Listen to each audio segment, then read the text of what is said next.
हमने Madrasi green commander major अचारी के बंगले पर काम करना शुरू कर दिया। मद्रासी मेजर अय्याश तबा था। पोशाली पर इसकी खास नजर इनायत हो गई थी। इसकी वजह से वो मेरे साथ भी दूसरे नौकरों की निस्बत इम्तियाजी सलूक करता था। मेरा काम बंगले के छोटे से बागीचे की देखभाल था। पोशाली बंगले के कमरों की सफाई करवाती, अपनी निगरानी में मेजर का खाना वगैरह तैयार करवाती और इसके बेडरूम की देखभाल करती। मैं शाम के वक्त अपने क्वार्टर में आ जाता, जबकि पोशाली देर तक बंगले पर ठहरती। यूं ही एक हफ्ता गुजर गया। अब हमने अपने मंसूबे को आगे बढ़ाने का फैसला कर लिया। पोशाली ने मद्रासी मेजर को ख्वाबों की एक ऐसी दुनिया में पहुंचा दिया कि वो इसका गर्विदा हो चुका था। वो मद्रासी मेजर को खुद शराब बनाकर पेश करती और जब मद्रासी मेजर सुरूर की दुनिया में पहुंच जाता तो पोशाली इससे अपने मतलब की मालूमात हासिल करने का सिलसिला शुरू कर देती। ये काम वो इतनी होशियारी और अक्लमंदी से करती कि मद्रासी मेजर को नशे में किसी किस्म का शक न हो। 15-20 दिनों के अंदर अंदर हमने मद्रासी मेजर से वो तमाम मालूमात हासिल कर ली जिनकी हमें ज़रूरत थी। हमें मालूम हो गया कि ग्रीन का एमुनेशन डिपो ग्रीन के बाहर एक ज़मीन दोज डैम्प में है और वहाँ भारी मिकदार में बारूद और ऐसे इंतहाई ताकतवर पेंसिल बम मौजूद है जिनकी मदद से पहाड़ियों को उड़ाया जा रहा है। हमें इन टाइम बमों की ही ज़रूरत थी। दूसरी तरफ मैंने मद्रासी मेजर की इनायत ख़ास का फ़ायदा उठाते हुए डैम में घूम फिर कर इसका पूरी तफसील से जायज़ा भी ले लिया था। डैम के बिजली घर में लगे हुए जनरेटरों और सुरंगों के टरबाइन को तबाह करना बेकार था। अगर हम डैम को 3 जगहों से उड़ा देते हैं तो सारे का सारा डैम मसमार हो जाता है और इसे दोबारा तामीर करने में एक लंबी मुद्दत दरकार होती। यही हमारा मकसद था। डैम का जायज़ा लेने के दौरान मैं इस नतीजे पर पहुंचा कि अगर हम किसी तरीके से डैम की नंबर 1, नंबर 5 और नंबर 3 सुरंग के अंदर छत के साथ बम लगाने में अगर कामयाब हो जाते हैं तो ये डैम मसमार हो सकता है। इसके सिवा दूसरा कोई रास्ता नज़र नहीं आ रहा है। हम दोनों एक रात देर तक बैठे इस नुक्ते पर गौर करते रहे कि तीनों सुरंगों के अंदर टाइम बम लगाने की क्या तरकीब हो सकती है। एमुनेशन डंप से बम निकाल कर लाना हमारे लिए अब ज़्यादा मुश्किल नहीं रहा था। मैंने देख लिया था कि रात को एमुनेशन डंप के बाहर सिर्फ एक संतरी पहरा देता है और इसे काबू करना मेरे लिए ज़्यादा मुश्किल नहीं था। सबसे मुश्किल मरहला सुरंगों में एक साथ टाइम बम को लगाना था। एक रोज़ मैंने मद्रासी मेजर से कहा कि डैम की खुदाई कराने के बाद सुरंगों में से जो मिट्टी निकली है वो बागीचे के गुलाबों के लिए बहुत मुफीद है। मेजर को फूल पौधों का बहुत शौक था। चुनाचा वो मुझे अपने साथ ऑफिस में ले गया और इसकी ख़ास इजाज़त से सुरंगों में जा पहुँचा। वहाँ से मिट्टी प्लास्टिक के थैले में भरी और देखा कि इन सुरंगों में भी कुछ काम हो रहा है। हर सुरंग में ऐसे मचान बने हुए हैं जिन पर खड़े होकर कारीगर छत की फिशिंग और वेल्डिंग का काम करते हैं। ये बात तय थी कि मुझे और पोशाली को अपनी जान खतरे में डालकर रात के वक्त सुरंग नंबर 1, 3 और 5 में बम लगाने थे। दूसरी कोई तरकीब वहाँ काबिल अमल नहीं थी। चुनाचा इस रात जब पोशाली मद्रासी मेजर को सुलाकर वापस क्वार्टर में आई तो मैंने इससे मशवरा किया और अगली रात मैंने एमुनेशन डिपो में जाकर मतलूबा टाइम बम हासिल करने का फैसला कर लिया था। अगले रोज़ दिन के वक्त जंगली गुलाब की कलमें तराशने के बहाने मैं एमुनेशन डंप की तरफ गया और इर्द गिर्द का जायज़ा लेकर वापस आ गया और फिर रात तक वो अपने कामों में मसरूफ़ रहे। रात के 11 बजे तो चारों तरफ गहरी खामोशी छा गई। पोशाली अभी तक मद्रासी मेजर के बंगले से वापस नहीं आई थी। इससे मुझे कह दिया था कि अगर इसे देर हो जाए तो मैं अपने मिशन पर चला जाऊँ। जब रात के 12 बजे तो मैंने जहरीला सिगार और माचिस जेब में रखी और क्वार्टर का दरवाज़ा खोलकर दूसरी जानिब से निकलकर एमुनेशन डैम की तरफ चल पड़ा।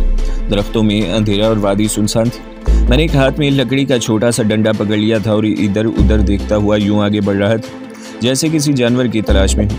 एमुनेशन डैम के बाहर बत्ती जल रही थी। डोगरा संतरी पहरे पर खड़ा था। इसने दरख्तों में मेरे पाँव की आहट सुनी तो राइफल तान कर चौकस हो गया।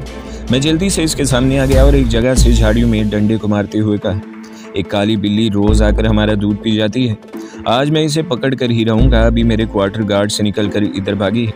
डोगरा संतरी बोला, रात के अंधेरे में बिल्ली तुम्हें नहीं मिलेगी, जाकर सो जाओ, सुबह देख लेना इसे। मैं झाड़ियों और ऊंची घास वाले गढ़ों में फर्जी बिल्ली को तलाश करता डोगरा संतरी के पास आकर बैठ गया और जाहिर किया कि सख्त थक गया। मैंने कंबल कंधे पर लपेट रखा था।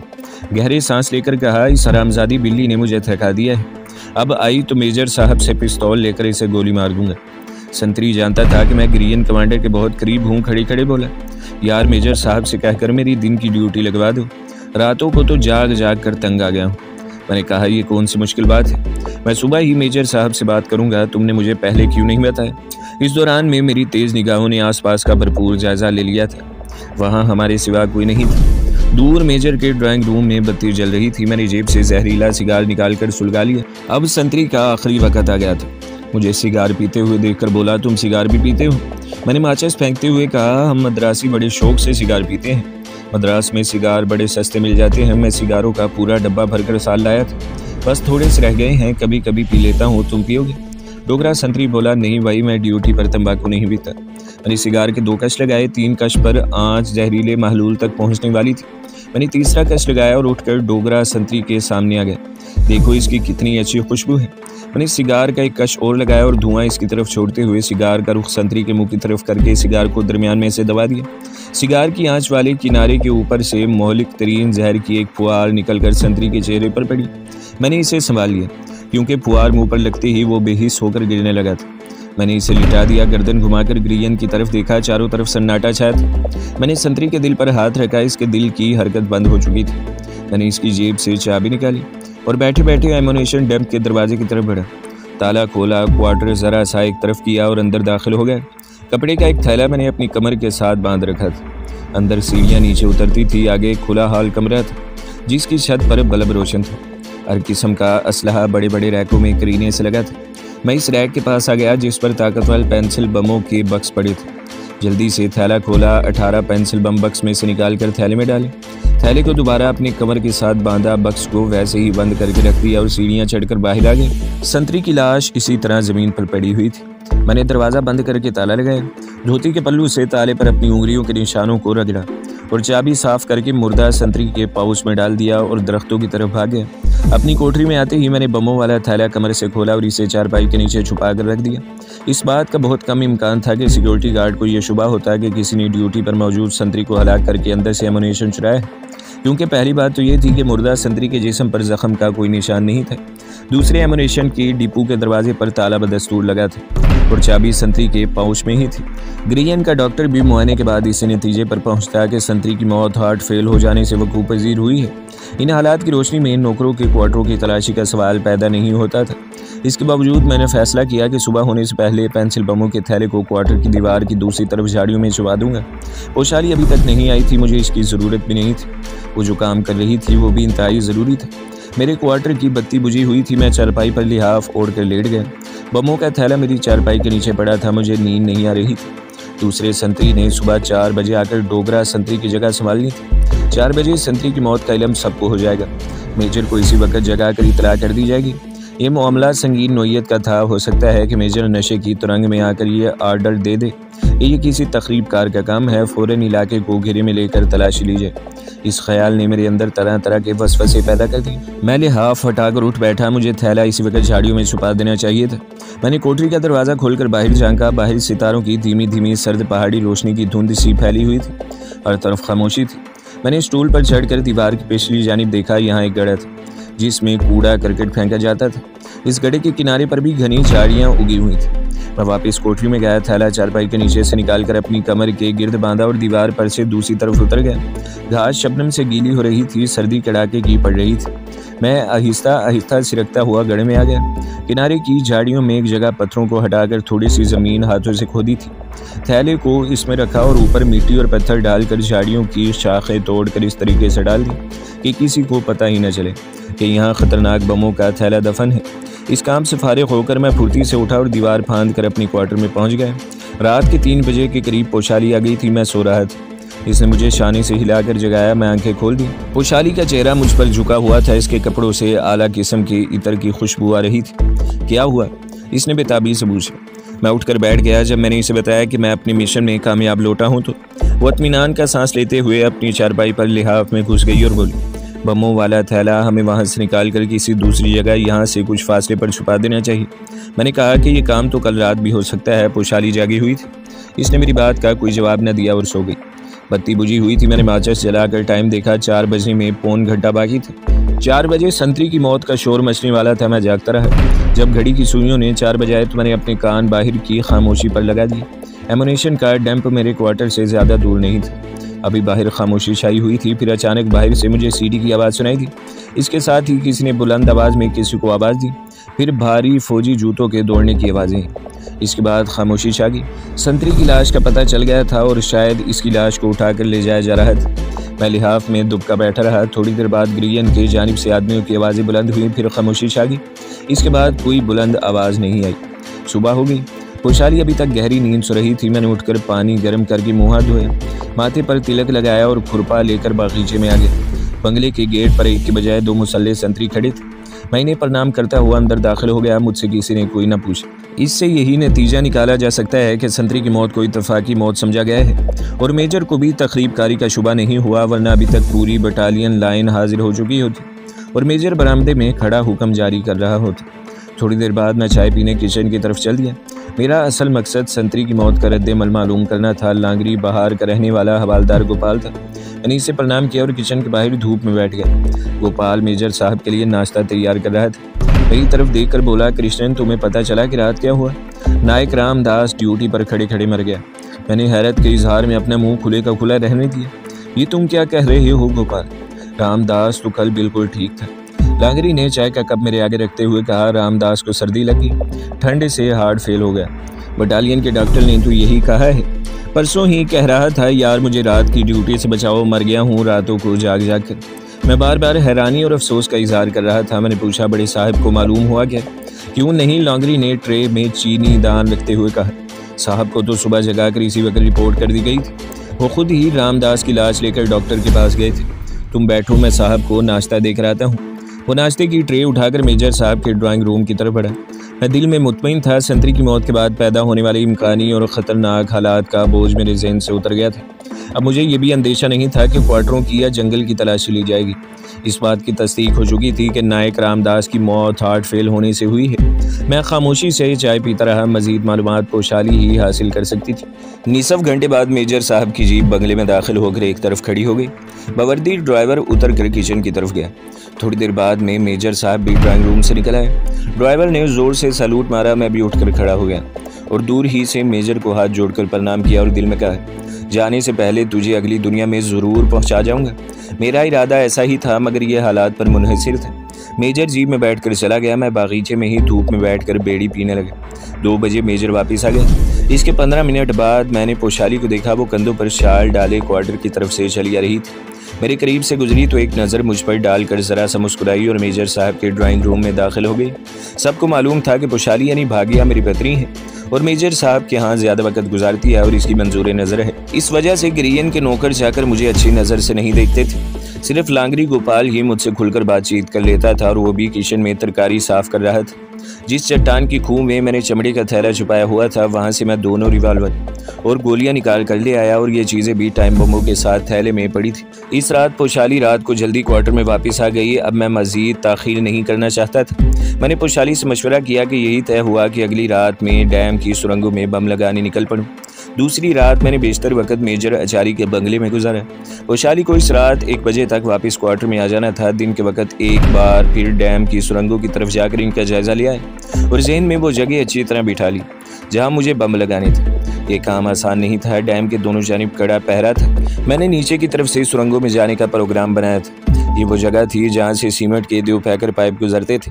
यहाँ एक जानिब सीढ़ियाँ ऊपर जाती थी। अभी ये जगह नामुकम्मल थी और सीढ़ियों के साथ वाली दीवार ऊपर तक नहीं उठाई गई थी। इनका जायजा मैं ले चुका था। मेरे लिए ये जगह मौजूद थी। प्रोग्राम के मुताबिक 9 बजे रात अपने क्वार्टर में आ गया। जब रात ज़्यादा गहरी हो गई और गिरियन की जानिब से फौजियों की कभी कभी बुलंद होने वाली आवाज़ें भी खामोश हो गई, तो मैंने क्वार्टर की बत्ती बुझाकर मोमबत्ती जला ली और क्वार्टर की एक भी दीवार फांद कर झाड़ियों में आ गया। थैला वहाँ पत्थरों के नीचे मिट्टी के अंदर महफूज पड़ा था। थैले को लेकर क्वार्टर में वापस आ गया। हर सुरंग में मुझे 6-6 बम लगाने थे। ये पेंसिल की तरह के छोटे मगर इंतहाई ताकतवर बम थे और बड़ी बड़ी चट्टानों को 1 सेकंड के अंदर अंदर रेजा रेजा कर देते थे। मैंने इन्हें रुमाल में बांध कर अलग रख लिया और पोशाली का इंतजार करने लगा। 1:45 बजे पोशाली आ गई। इसने बताया कि आज मेजर अचारी बेसुध पड़ा है और शायद कल दोपहर तक वो अपने होशो हवास में नहीं आएगी। मैंने एक पिस्तौल पोशाली को दे दिया और वो अपने पास रखे। इस मिशन पर मैं अकेला ही जा रहा था। पोशाली के मेरे साथ जाने की ज़रूरत नहीं थी। 10 मिनट बाद मैंने 18 बमों को स्वेटर के अंदर वाली सदरी की जेबों में डाला। साइलेंसर वाले पिस्तौल को पजामे में छुपाया, सर पर रुमाल बांधा और अल्लाह का नाम लेकर क्वार्टर से निकलकर दालान में आ गया। पोशाली को मैंने हिदायत कर दी कि अगर मैं सुरंगों में पकड़ा जाऊं तो वो फरार हो जाए और दिल्ली में खलील के गैराज में पहुंचने की कोशिश करे। मैंने क्वार्टर की दीवार फांदी और रात की तारीकी में इस पगडंडी पर चल पड़ा जो डहलान पर से होती हुई नीचे डैम के तौस की तरफ से निकल गई थी। अंधेरे में मेरे पीछे फौजी गिरियन की रोशनियां मुझसे दूर हो रही थी। 2 फरलांग चलने के बाद डहलान की तरफ गया। ऊपर कुछ फासले पर डैम की कतार में लगी रोशनियां झिलमिला रही थी। मैं झाड़ियों से गुजर रहा था। सितारों की धीमी रोशनी में मुझे अपना रास्ता तलाश करने में ज़्यादा दिक्कत नहीं हो रही थी। सीमेंट की बनी हुई वह तंग सीढ़ी आ गई जो ऊपर सुरंगों तक जाती थी। सीढ़ियों पर चढ़ने की बजाय मैं पहलू की जानिब से जंगली झाड़ियों में होकर ऊपर चढ़ने लगा। यहाँ घनी झाड़ियाँ उगी हुई थी और अंधेरा भी था। चढ़ाई चढ़ते हुए मेरा सांस फूल गया, मगर मैं रुके बगैर आहिस्ता आहिस्ता चढ़ता जा रहा था। डैम की रोशनियाँ करीब आ गई थी। मैं इनसे बचने के लिए झाड़ियों की दूसरी जानिब हटकर चलने लगा। कुछ देर बाद मुझे बड़ी बड़ी सुरंगों के खुले हुए तारीख दहाने नजर आने लगे। मुझे पहले तीसरी और पांचवी सुरंग में बम लगानी थी। सबसे पहले मेरा टारगेट सुरंग नंबर 1 था। मुझे डैम के ऊपर सड़क पर जंगले के साथ साथ 2 संतरी चलते नजर आए। नीचे सुरंगों में कहीं भी पहरा लगाने की ज़रूरत महसूस नहीं की गई थी। ये मेरी खुशकिस्मती थी, वरना ये मिशन मजीद मुश्किल हो जाता। मैं सुरंग नंबर 1 की दाहिनी जानिब एक झाड़ी में छुप कर बैठ गया और आंखें फाड़ फाड़ कर इस दहाने को तकने लगा। वहाँ कोई नहीं था। जब मुझे यकीन हो गया कि सुरंग के आसपास कोई संतरी नहीं है और ऊपर जो संतरी पहरा दे रहे थे वो सुरंग के अकबी हिस्से की तरफ चले गए हैं, तो मैं झाड़ियों में से रेंगता हुआ निकला और सुरंग के दहाने की तरफ चल पड़ा, जो वहाँ से बमुश्किल 50 कदम के फासले पर था। मैं कोहनियों के बल रेंगता हुआ सुरंग के दहाने में दाखिल हो गया। पहले तो मुझे कुछ नजर न आया, फिर अंधेरे में मचान नजर आई जो सुरंग की छत तक गई हुई थी।